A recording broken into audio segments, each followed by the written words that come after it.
Program pemulihan ekonomi nasional merupakan salah satu rangkaian kegiatan untuk mengurangi dampak COVID-19 terhadap perekonomian. Maka bagaimana caranya pemerintah ingin walaupun dalam kondisi pandemi ekonomi itu tidak terhambat. Kalaupun harus terhambat karena kondisi pandemi, ekonomi itu harus dipulihkan. Selain peran krisis kesehatan, pemerintah juga menjalankan program PEN atau Pemulihan Ekonomi Nasional sebagai respon atas penurunan aktivitas masyarakat yang berdampak pada ekonomi, khususnya sektor informal atau UMKM. Toko tutup, restoran tutup, akhirnya pegawai harus di PHK. Pemerintah tidak dengan kondisi tidak tinggal diam, ingin mengembalikan semula seperti sebelum pandemi ada. Undang-Undang Nomor 2 Tahun 2020 tentang PP 23 Tahun 2020 Junto Peraturan Pemerintah 43 Tahun 2020. Pura-pura aja ngawal tapi membiarkan penyalahgunaan. Kami tidak bisa begitu. Jadi kalau dikawal nanti kalau ada masalah kami juga yang akan lakukan penyidikan nanti. Begitu. Tapi secara semua tidak ada yang jadi masalah. Saya ingin semua itu berjalan lancar sesuai aturan perundangan. Aturan juga harus menguasai begitu. Dan ingat, pemilik proyek itu dalam hal ini PA atau KPA itu orang yang paling bertanggung jawab. Saya ulang lagi, jangan menyerahkan sepenuhnya pada PPK. Ketika PPK tidak dapat melaksanakan tupoksinya, coba lihat di Perpres pasal 11 itu, KPA itu wajib menegur. Bahkan kalau PPK tidak dapat melaksanakan tupoksinya, KPA harus mengambil alih. Walaupun dia tidak punya sertifikat pengadaan barang dan jasa. Pemilik proyek, orang yang paling bertanggung jawab itu adalah KPA atau kepala dinas. Tidak bisa kepala dinas, Pak, kan itu PPK-nya, Pak. Tidak bisa. Karena ibarat orang di rumah tangga, PPK itu anak, KPA itu orang tuanya. Perbuatan lakukannya anak, orang tua bertanggung jawab. Begitu. Jadi makanya kontrol itu. KPA jangan duduk aja malas di kantor. Kontrol PPK-nya itu kerja apa benar itu. Sudah sesuai apa tidak? Jangan hanya laporan formil. Dilihat di lapangan itu. Sesuai tidak di lapangan. Penyedia jasa boleh komplain, kalau tidak benar itu hak Anda untuk komplain. Kalau Anda tahu aturan, makanya bacalah aturan itu supaya Anda memahami, supaya tidak ada masalah di belakang. Karena semua ini program pemerintah, program presiden harus kita sukseskan, dan kami tidak main-main masalah ini. Seimbang antara penindakan, penyidikan, penuntutan, eksekusi, putusan itu gampang, Pak. Itu kalau ada masalah, tapi semua tidak ingin ada masalah. Saya ingin mengedepankan pencegahan ini, mengedepankan pengawalan dan pendampingan sehingga dana PEN ini pemerintah pusat itu tidak kecewa memberikan PEN kepada kabupaten ini, kepada pemerintah di sini. Jangan sudah kena pandemi dikasih PEN malah disalahgunakan. Nah ini, maka itu dalam perbuatan korupsi itu ada namanya mens rea atau kesengajaan. Kesengajaan dari mana? Dari penunjukan penyedia jasa. Dimulai dari Pokja. Kedua Pokja, ketiga Pokja. Kenapa saya ngomong 3 kali ini? Karena ini memiliki esensial. Ini layak nggak sih? Contoh kecil, jalan di aspal, tapi syarat AMP-nya nggak ada di situ. Walaupun tidak dilarang, terus dari mana mereka dapat? Kira-kira kalau beli bisa terhambat nggak nanti? Nah ini tujuannya pembangunan direncanakan itu supaya jangan ada hambatan di jalan, begitu. Gitu. Jadi Pokja itu mempunyai peran penting. Jangan Pokja bertindak sebagai rekanan. Ini yang banyak terjadi. Dia juga memperjuangkan kepentingan pemerintah, tapi memperjuangkan rekanan. Ini salah, semua kena nanti. Dan rekanan atau penyedia jasa jangan tenang kalau dimenangkan, kalau menurut pasti kena. Yang namanya LPS itu jejak digital, jangan salah. Semua akan terungkap. Saya harap tidak ada masalah di belakang ini semua berjalan dengan lancar. Kalau tidak tahu atau ragu-ragu silakan tanya kepada kami. Di sini ada kita, silakan nanti koordinasi dengan dari Pak Bupati. Kalau ada kendala silakan. Pemerintah harus menunjukkan bahwa dana ini harus percaya dari pusat yang sejak kita. Pemerintah harus selayaknya memuat pendampingan sehingga semua itu transparan. Semua transparan. Kalau ada masalah tengah kita selesaikan. Jangan sampai ini menjadi perbuatan menunjukkan kerugian negara. Yang namanya korupsi itu tidak harus memperkaya diri saya sendiri, memperkaya diri orang lain juga korupsi. Ini yang tidak disadari oleh ASN yang ada. Dia tidak tahu aturannya, dia asal tanda tangan, padahal ini salah, dia tidak dapat apa-apa, tapi orang lain diuntungkan dengan kebijakan itu. Makanya ASN tolong baca aturan, baca dan baca. ragu-ragu tanya kepada kami. Jangan ragu-ragu, tetap bekerja. Nanti sesat di jalan. Lanjut. Pengadaan barang dan jasa, pemerintah sudah 52% dari 1,12 triliun. Dan menurut penelitian KPK, 75% perkara korupsi yang ditangani oleh semua instansi adalah masalah pengadaan barang dan jasa. Lanjut.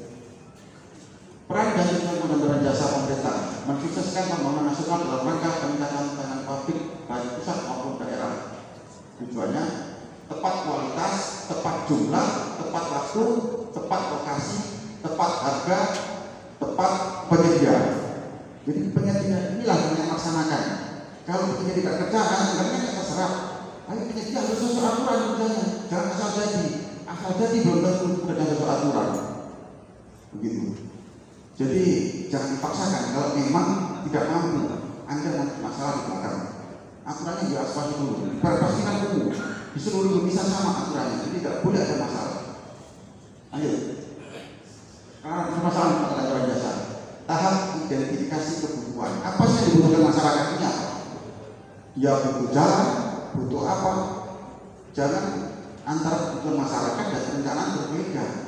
Jadi masyarakat tidak dapat aplikasinya. Begitu. Strategi masih pekerjaan, permasalahan kontrak, pengaduan 430 kasus 450, permasalahan kontrak dari bupati. Kenapa kontrak? Ini berarti pemilihan penyedia jasanya mulai dari Pokja bermasalah. Dia tidak tak asas. Dalam penyediaan penyedia jasa tidak boleh ada konflik kepentingan, harus transparan sesuai dengan kebutuhan masyarakat. Lanjut. Permasalahan hukum adalah berupa administrasi, sengketa keperdataan dan korupsi. Digugurkan penalaran pembatalan pemenang, pencairan jaminan, denda keterlambatan pencaturan dalam data hitam. Pemenuhan hak dan kewajiban para pihak tergantung dari kontrak. Bagaimana nanti kalau ada masalah perdata ini? Tidak perlu ada kerugian negara, suap menyuap, perbuatan curang, benturan kepentingan, pemerasan dalam jabatan. Lanjut. Korupsi terjadi pada tahap pola penyimpangan, penggabungan atau maka biaya pada perencanaan pengadaan barang. Pengadaan diarahkan untuk kepentingan produk atau penyedia barang dan jasa tertentu. Ini yang paling terjadi yang dilakukan oleh Pokja yang berlakunya ini. Perencanaan yang tidak realistis, terutama dari sudut waktu pelaksanaan. Data musim hujan kerja sampai November, kan sudah pasti tidak benar ya. Semua itu kan sama aturannya, dipertimbangkan matang-matang dan waktunya. Penyedia jasa kalau tidak pas, silakan Anda boleh komplain. Jangan ikut-ikut aja, karena Anda pelaksana. Anda yang paling bertanggung jawab nanti ketika pekerjaan itu selesai. Kalau ada masalah itu penyedia jasanya. Bekerja secara tertutup, tidak jujur, nampak dikendalikan oleh pihak tertentu. Ini yang saya katakan tadi. Pokja merangkap tekanan atau merangkap penyedia jasa, ini kan tidak benar. Disinilah mens reanya perkara korupsi dari Pokja ini. Sehingga ke belakang juga kalau dari awalnya tidak benar, pasti di belakang pasti ada kendala. Begitu. Harga dasar tidak standar, harga beras sendiri ditutup-tutupi, tidak transparan. Dalam pengadaan barang jasa harus transparan, akuntabel, semua orang bisa melihat syaratnya, semua orang bisa menilai. Sertifikasi mengarah pada produk tertentu, dokumen tender tidak standar, dokumen tender yang tidak lengkap, atau dokumen palsu. Ingat, CB atau PP itu tidak cukup dengan akte pendirian. Akte pendirian itu sah kalau sudah ada SK dari Menteri Hukum dan HAM. Saya ingatkan lagi, harus ada SK Hukum dan HAM. Bagaimana kalau pengurusnya dirubah? Harus juga ada perubahan.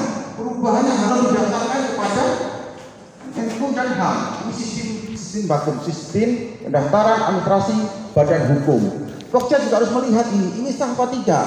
Kalau ada akte pendirian atau perubahannya tapi tidak didaftarkan, itu tidak sah. Nah, tugasnya Pokja adalah mengklarifikasi. Saya tekankan lagi, mengklarifikasi dokumen. Dokumen yang masih LPLS itu adalah jejak digital. Jejak digital itu tidak dapat dihapus dan itu bisa bukti awal perbuatan pidana. Kalau Pokja tidak melaksanakan atau tidak melakukan klarifikasi, ada syarat, ada persyaratan kerja di tempat lain misalnya. Katakanlah kerjanya di Surabaya, tapi Pokja tidak melakukan pengecekan ke sana. Ini benar nggak sih PTA ini sudah kerja di sana? Tiba-tiba dimenangkan. Ternyata pada saat ada masalah kita klarifikasi. Ternyata dokumen ini palsu.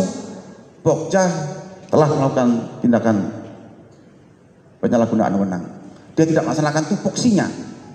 Begitu. Jadi paling berat sebenarnya di Pokja. Pokja dan PPK itu harus berkoordinasi, harus objektif. Begitu. Penyimpangan, jangka waktu pengumuman singkat, pengumuman tidak lengkap dan membingungkan, penyebaran dokumen tender yang cacat, pembatasan informasi panitia agar hanya kelompok tertentu saja yang memperoleh informasi lengkap. Kadang ada satu, tapi syaratnya dibuat-buat. Sudah ada pemenang, dibuat syarat lain lagi supaya tidak kalah. Lah ini pola-pola seperti ini sudah saya amati dan data kami sudah lengkap. Saya tidak ingin ada masalah lagi. Tolong Pokja dan PPK, KPA kerjasama yang baik, jangan sampai ada perbuatan melawan hukum. Tinggalkan pola-pola lama itu karena tidak ada satu masalah hukum yang dapat ditutupin, tidak ada. Yang namanya kebenaran itu pasti terbuka, hanya masalah waktunya saja. Itu. Upaya menghalang-halangi pemasukan dokumen penawaran oleh oknum tertentu agar peserta tertentu terlambat menyampaikan dokumen penawarannya. Pergantian dokumen dilakukan dengan cara menyisipkan revisi dokumen di dalam dokumen awal. Panitia bekerja secara tertutup. Pengumuman pemenang tender hanya kepada kelompok tertentu. Tidak seluruh sanggahan ditanggapi. Sekarang ditanggapi tapi tetap dimenangkan. Tidak diklarifikasi tanggapannya. Karena kalau diklarifikasi ketahuan. Nah ini. Tapi saya berharap untuk dana pen tidak ada lagi ada permasalahan seperti ini. Sudah berhenti, jangan pola-pola lama. Mari kita bangun tanah Hinian Sika ini kepercayaan dari pemerintah pusat, khususnya kepada Pemda ini harus dijaga. Kita dukung Pak Bupati untuk bisa meningkatkan PAD dan memberikan kemakmuran kepada masyarakat. Nggak bisa nih kalau bupatinya aja kerja sendiri tanpa dukungan masyarakat, tanpa dukungan OPD, nggak bisa. Semua pihak harus bekerja sama. Begitu. Surat penetapan sengaja tunda-tunda pengeluarnya. Tahap penyusunan kontrak dan penandatangan kontrak. Penandatangan kontrak yang tidak dilengkapi dengan dokumen pendukung atau dokumen fiktif. Saya pernah menyaksikan sendiri di Sumatera itu yang tanda tangan itu bukan direktur atau pengurusnya tapi suruhannya. Nah ini penting. KPA dan BPK harus memastikan bahwa pihak penyedia jasa itu orang yang berwenang. Kalau tidak, dia tidak dapat diminta pertanggungjawaban. Ini sudah pidana. Karena kebanyakan pola-pola suruh menyuruh ini yang diterapkan. Komisarisnya atau direkturnya namanya Alex, yang datang namanya Anton. Kita tidak ngecek, kita nggak tahu, yang penting datang tanda tangan saja. Nah ini pola-pola seperti ini harus hati-hati. Pokja dan PPK itu sebelum tanda tangani pastikan isinya Anda menyetujui dan isinya Anda sanggup memenuhi. Jangan asal tanda tangan nanti ada masalah bingung. Karena kalau Anda sudah tanda tangan kontrak berarti Anda terikat. Fakta sunt servanda. Perjanjian itu mengikat setiap pihak seperti mengikatnya undang-undang. Tidak ada Anda bilang, wah tidak baca, tidak apa, tidak bisa. Tapi kalau sudah tanda tangan ini konsekuensinya harus paham. Begitu. Kita bekerja ini ada konsekuensinya. Jadi tolong ekstra hati-hati. Tangan kita ini menentukan nasib kita. Jangan asal tanda tangan, jangan asal ya pahami. Kalau saya mampu, oke, jalan. Tapi kalau tidak mampu, jangan dulu. Daripada ada masalah di belakang. Tahap pelaksanaan kontrak atau penyerahan barang dan jasa. Pinjaman daerah dikerjakan oleh pihak lain di luar kontrak. Pekerjaan belum selesai, sudah dilakukan serah terima. Pekerjaan barang tidak sesuai dengan spesifikasi. Saya ingatkan ya, sebelum tanda tangan kontrak, itu ada namanya field engineering. Kan gitu Pak, betul ya? Field engineering ini adalah kondisi existing yang di lapangan dengan penyedia jasa. Kalau tidak cocok atau tidak sesuai dengan rapnya, silakan Anda komplain, begitu loh. Jangan iya saja. Cocok nggak dengan modal, dengan anggaran ini? Kalau nggak cocok, silakan komplain ke PPK. Itu bisa diakomodir dalam kontrak nanti. Apa keberatan-keberatan itu? Jadi kita ini kontrak perencanaan ini menghindarkan dari masalah. Jangan sampai ada adendum kalau bisa, kan begitu. Makanya sebelum tangan kontrak biasanya ada proses field engineering atau persesuaian harga dengan kondisi existing. Kalau ada sesuatu yang tidak sesuai dengan perencanaannya, silakan protes. Kita cari solusi yang bersama supaya tidak ada masalah di belakang, begitu. Lanjut. Tahap pengawasan, kolusi antara pelaksanaan proyek keuangan dengan pengawas proyek, suap kepada pengawas proyek. Hasil laporan pengawas proyek tidak sesuai dengan hasil pekerjaan. Laporan keuangan dan audit tidak jujur, dibeli, menuliskan bukti-bukti akuntansi yang tidak benar. Kalau pelaksanaan itu ya saja, tapi kalau ada masalah nanti, karena kita itu pasti mendatangkan ahli Pak. Saya bukan insinyur, kita datangkan ahli nanti, kita cek semua, apa yang tidak benar itu masih terungkap nanti. Makanya saya minta penyedia jasa kerja hati-hatilah, kerja hati-hati, baca itu aturannya yang terbaru, kalau tidak tahu tanyalah. Pihak yang rentan melakukan penyimpangan adalah kuasa pengguna anggaran. Nah ini, yang tanda tangan PPK memang, tapi kuasa pengguna anggaran yang menentukan penyedia jasa. Ini yang bisa terjadi polanya.